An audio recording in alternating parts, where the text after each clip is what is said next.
ছাত্র দলের নেতারা বিচার চাইতে, কারণ বিশ্ববিদ্যালয়ের ছাত্র সাম্য মারা গেছে।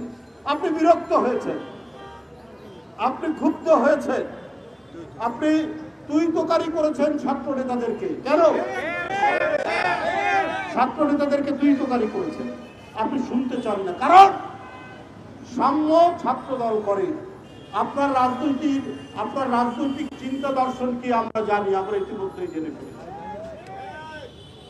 আপনি পছন্দ করেন না যারা জাতীয়তাবাদের পক্ষে ওখানে রাজনৈতিক দর্শন দিয়ে যারা ছাত্র সংগঠন করে।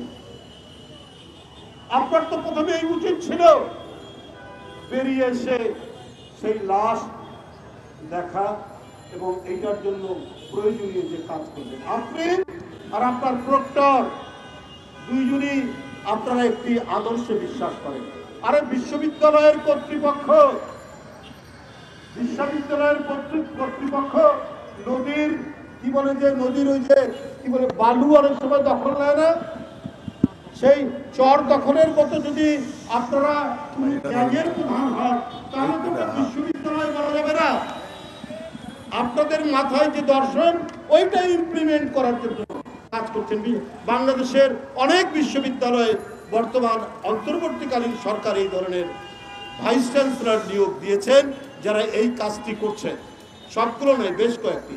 তাদের উদ্দেশ্যই হচ্ছে তারা যে দর্শনে বিশ্বাস করেন, যে ফিলোসফিতে বিশ্বাস করেন, ওইটা ইমপ্লিমেন্ট করা। কিন্তু আমরা যুগ যুগ ধরে দেখেছি যে বিশ্ববিদ্যালয়ে যে আদর্শে বিশ্বাস করুক ভাইস চ্যান্সেলর, ওটা তার ব্যক্তিগত। কিন্তু উনি যখন একটি প্রশাসনের প্রধান হন, উনি তো শিক্ষক, উনার কাছে প্রতিটি ছাত্র সংগঠন, প্রতিটি ছাত্র সমান মর্যাদা পাবে। তিনি বিশ্ববিদ্যালয়ের শান্তি রক্ষার জন্য সবার সাথে কথা বলবেন।